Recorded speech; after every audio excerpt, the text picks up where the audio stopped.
All right, so section p.1 is a preview of calculus. So there are two classic problems that you're going to do in every calculus course and on every AP exam. The first one we call the tangent line problem. So it's going to say something like, for example, find the equation of the tangent line to y equals x squared at the point 2, 4. That's an example of a tangent line problem. All right, now later on in calculus, we're going to have lots of shortcuts that are going to allow you to find the slope at 2, 4.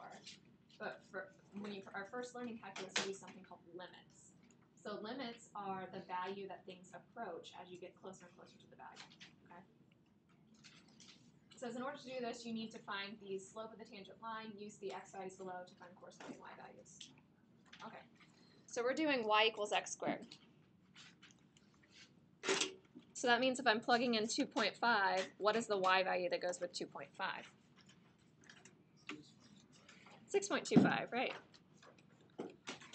Now, what's going to help you out on your homework is to use the table function on your calculator. Do you guys all know how to use the table function on your calculator? All right, so get out your calculator and I'll show you.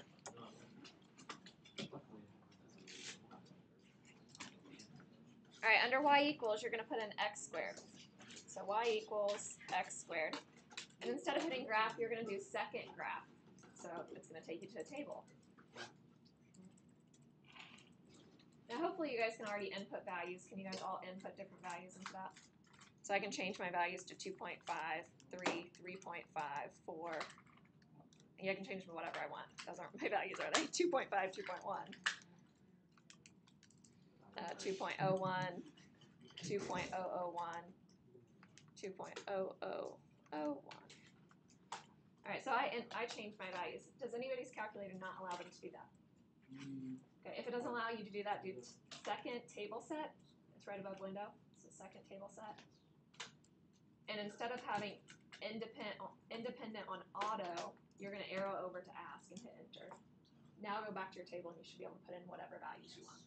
Okay. All right. So now you could do this by hand. I mean, you could find 2.1 squared. 2.1 squared is 4.41. Oops. 2.01 squared is 4.0401. But you can also use your table. And on your homework, the table will definitely be helpful. What do you guys think the next one is going to be? Yeah, do you guys see there's a pattern? 2, 3, 1. All right, so if I went 2.00001, there would be 4 zeros in there. All right, now here's what we're trying to do. So if I zoomed in to part of my parabola, let's say this is the point 2.4. Here's where 2.5 is, or 2.5 is, I mean. Okay, you're going to connect those 2 points and make what we call a secant line. So remember in geometry, secants slice through the circle, secant line. All right, now as you get closer, so if I do 2.1,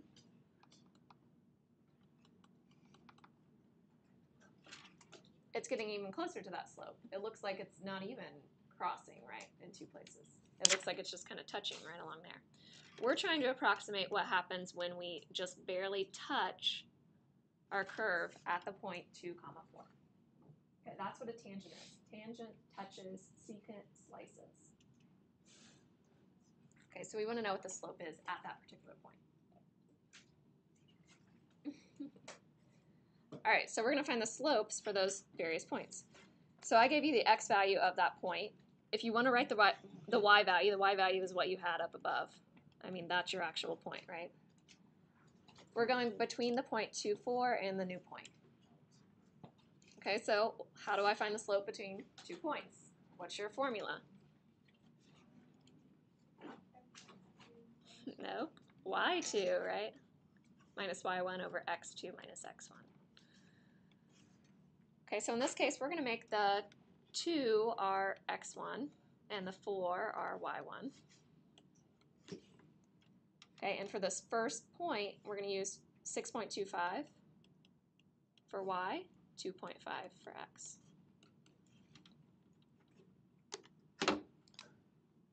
Now here's the easiest way to put this into your calculator.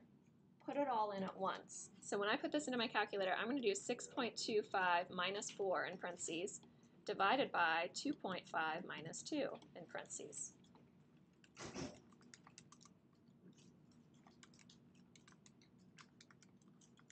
And I hit enter. What do you guys get?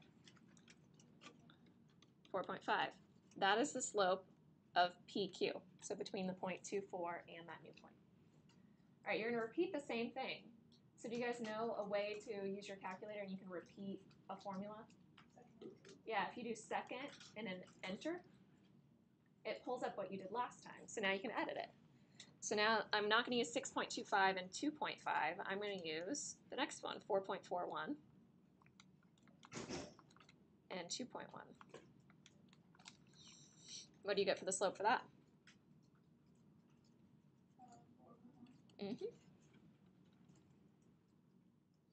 All right, 2.01.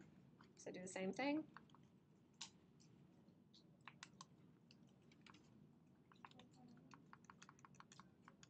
Yep, 4.01. If you do the next one, you get 4.001, and the last one is 4.0001. Do you see the pattern? It's always 2 more, right? 2 more than the x value. Okay, why is that happening? Okay, think about, I'm going to say why. Our slope was always, we were subtracting out 4 on the top and 2 on the bottom. Let's say it was for any x value. So any x value. What was the y value compared to the x value? It was x squared. What happens here? X squared minus 4 all over x minus 2. X plus 2 times x minus 2. And what happens? That's why it's always 2 more than the x value. That's what we just got, 2 more than the x value each time. Okay, that's why that was happening. Now, you're not always going to see patterns exactly like that. I mean, it won't always be that nice, but that happened in that example. All right, so the question is, what do you predict the slope at the point 2, 4 is? So if I'm at the point 2, 4, what's the slope going to be? 4. Do you guys see how in your table, as you got closer to 2, your slope got closer to 4. Okay, so your slope is going to be 4. Okay, so it says use this to find the equation of the tangent line of y equals x squared at 2, 4. I'm drawing, it's not drawing, but I'm trying. So we're going to use point slope form. Do you guys remember point slope form? No. Y minus y1 equals m times x minus x1. So go ahead and do that. So y minus y1 equals m times x minus x1.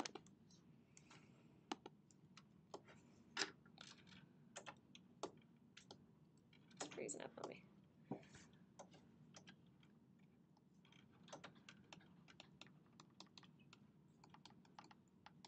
So we're using our approximate slope, which is the exact slope actually, which is 4. X minus 2, y minus 4. So I get y minus 4 equals 4x minus 8. Add 4 to both sides. So I get y equals 4x minus 4. Okay, if you guys graphed both of those equations on your calculator, so y equals x squared, here's the point 2, 4, and you graph this new equation here, what would happen is it would go right against the curve at 2, 4. It would be tangent, it would touch at 2, 4. So you can always check these. Okay, so it says now calculus won't always be this time consuming. We're going to learn shortcuts later to solve this problem very quickly. You'll be able to solve this problem in about 5 seconds. But this is how it all began. So it all began with these things that we call limits, which our first chapter is going to be on. So limits are, you know, that drawing that I just did, or the table I just did. I said as I approached 2, y approached 4. Okay, so that's going to be important. All right. Another common situation in calculus is called the area problem. This will be like second semester. So the whole first semester is about tangents, slopes. The whole second semester is about area, things like that. All right, so for instance, approximate the area under the curve y equals x squared between x equals 1 and 3. So here's what we're trying to find.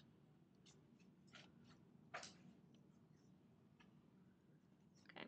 When I say area under the curve, I always mean it stops at the x-axis. Okay, so I'm trying to find this area in here. Sounds familiar? Have you guys done this in pre-calc?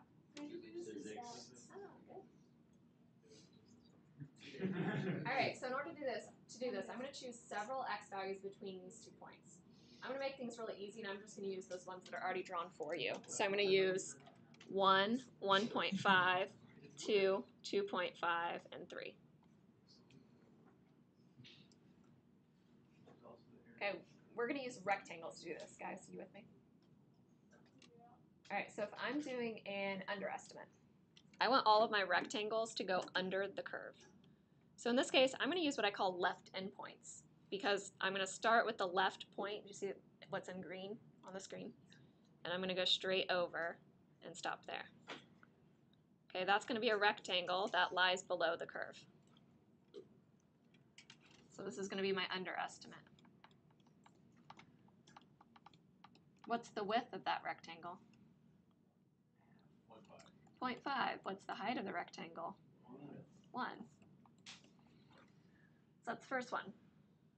Okay, now I'm going to use the next one. See how it's still the left endpoint and you just go straight over? Now this is a little deceiving. It looks like it's right at 2, but the height is not 2. So if you think about it, since this is y equals x squared,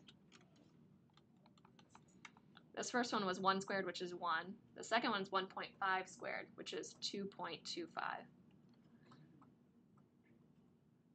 Oh, I haven't backed up. All right, what's this next point going to be? Oops. Yeah, 2 squared is going to be 4. The next one's going to be at 2.5 squared, so that's going to be 6.25. Okay. What about 3 squared? 9. Yeah, so those are the y values we're going to use. All right, so the next one, we said its height was 2.25, its width was 0.5. Okay, so that's this rectangle. The next one's width is 0.5, its height is 4. The next one's height is 6.25, its width is still 0.5. Is that all of them? Yeah, that fills the area between 1 and 3. Okay, now it's kind of nice on this one, you can just pull out the 0.5 as you're putting it into your calculator. So you're really just doing 1 plus 2.25 plus 4 plus 6.25. And you're going to multiply that by 0.5 in the end.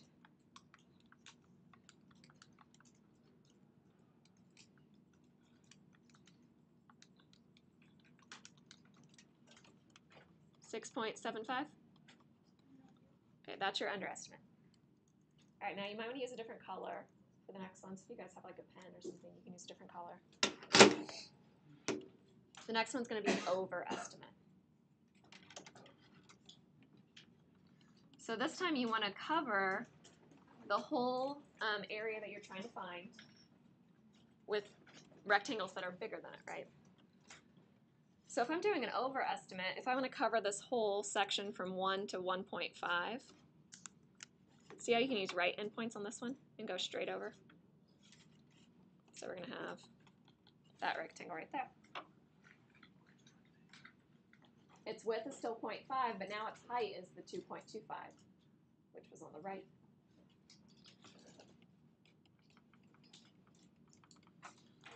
Okay, the next one I'm going to have a height of 4 and a width of 0.5. See what I'm doing? Make sense? Okay, now I'm going to go straight over. So I was at 6.25 was its height. Its width is still 0.5. And the last one, its height is 9, and the width is 0.5 still. So again, you can pull out the 0.5 as you're putting it into your calculator. So you're really doing 2.5 plus 4 plus 6.25 plus 9.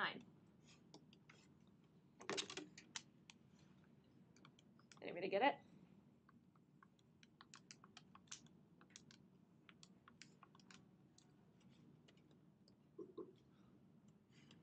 $10.75 is your answer. Okay. Good question. Tarek, what do you do? Average them together? If you wanted to find a more approximate estimate, find the average. So your approximate estimate, or your estimate,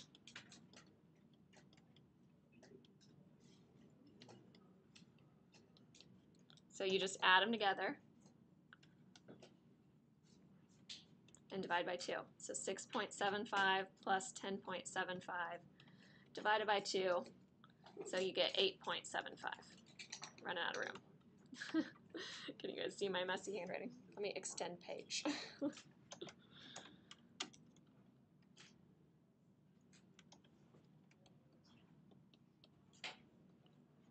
Okay, so question, what do you think happens when there are more rectangles? Yeah, it's even more accurate. So if I, instead of having 4, if I did 8 rectangles, it would be even more accurate. So,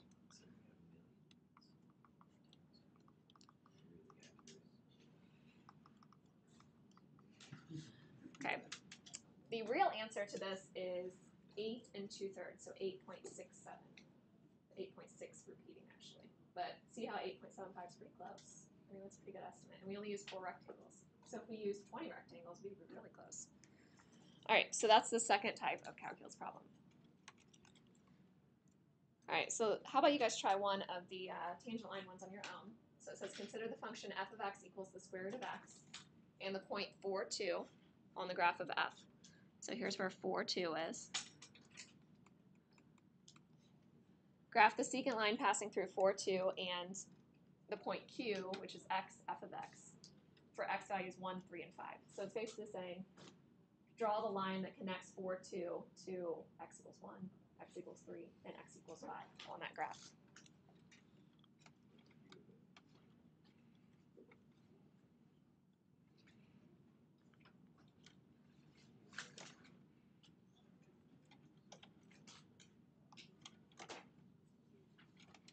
Something like that. Find the slope of each line. So there's not really an easy way to write this. I mean, you could draw the table that we did in number 1 if you'd like. Another way you could say, like, the slope, you know you're going through 4, 2, but what's the other point? So in this case, it'd be 1, 1 is one of the points. So find the slope joining 1, 1 and 4, 2. Then find the slope joining 4, 2 and 3. It would be root 3 would be the y value, right? And then find the slope. Oops, I keep drawing equals. With 5, root 5. Do you guys see how I'm getting root 5? It's on the curve y equals square root of x. So your x value, just take the square root of to get the y value. All right, so you guys try this one. I'll pause it.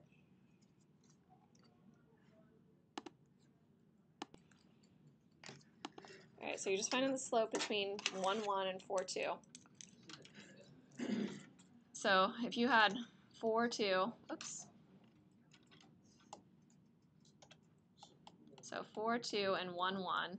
If I was finding the slope between those, you just do 1 minus 2 over 1 minus 4. So it's negative 1 over negative 3, so it's 1/3. So the first one's 1/3. Okay, the next one's between 4, 2 and 3, root 3. So it's going to be root 3 minus 2 over 3 minus 4, which is some nasty decimal. So Rachel, what'd you get? 2679. All right, and the next one's between 4, 2 and 5, root 5. So it's going to be root 5 minus 2 over 5 minus 4.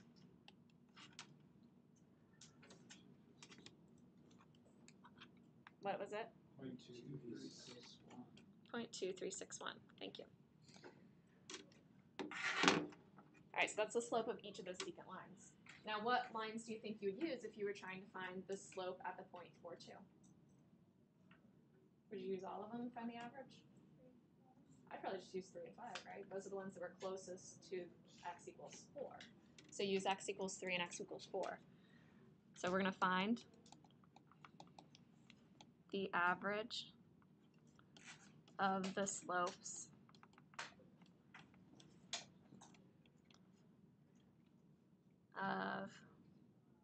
x equals 3, and x equals 4, or 5.